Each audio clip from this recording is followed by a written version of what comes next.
There are a few things that even the biggest fans of football don't know about the NFL. Here are the ones that will surprise you the most.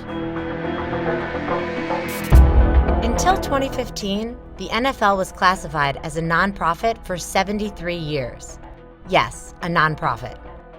That means the league did not pay taxes on an estimated $10 billion in annual revenue. The coveted and bizarre tax-exempt status was thanks to political lobbying in the early 1940s. And they've managed to keep earnings low by paying out enormous executive salaries to people like Commissioner Roger Goodell, who raked in $44 million in 2014. After years of public pressure and petitioning, the league announced that it would be dropping its 501c status. Although, that means they'll no longer be required to disclose earnings and salaries.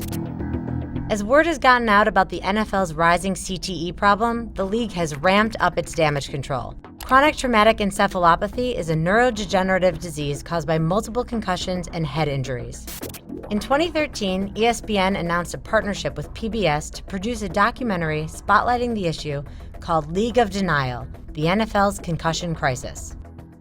But the New York Times reported that ESPN's affiliation with the project abruptly ended, just a week after a lunch with NFL executives. At that meeting, officials voiced their displeasure with the doc.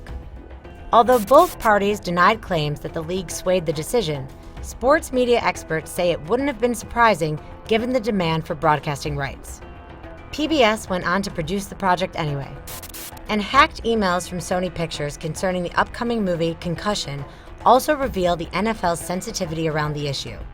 In anticipation of backlash from the film, which shines a spotlight on the CTE problem and the league's efforts to cover it up, studio executives discussed how to soften the blow. Dwight Keynes, president of domestic marketing at Sony Pictures, writes in an email August 6, 2014, "We'll develop messaging with the help of NFL consultant to ensure that we are telling a dramatic story and not kicking the hornet's nest." While another email on August 1, 2014, suggests that some unflattering moments for the NFL were removed or changed in the movie. With so many injuries to be minimized and pain to be managed, it's no surprise that players are turning to drugs to stay in the game. In a 2012 investigative piece, the Men's Journal exposed the dark side of an NFL condition some are calling polypharmacy, the mass consumption of many drugs all at once, mostly prescribed and legal. Sources say that meds are doled out to players in bucket-sized bottles, oftentimes by trainers due to limited availability of doctors. The expose suggests that many players are only able to keep playing because of pain medication and have developed serious addictions after they retire. And the NFL doesn't seem to have made it a priority to address the use of drugs, both prescribed and illegal. They only started testing for HGH, human growth hormone, in October 2014. Both Art Rooney and Tim Mara, famous NFL icons, had gambling ties. Tim Mara, who in his early life was a bookie, which at the time was a legal profession, later founded the New York Giants. His family still owns half the team. Art Rooney was the founding owner of the Pittsburgh Steelers and a well-known gambler. In fact, he won $160,000 from a bet on a horse race in 1936, which he used to fund the team. But the Rooneys and the Maras are not the only ones with gambling ties that are associated with the NFL.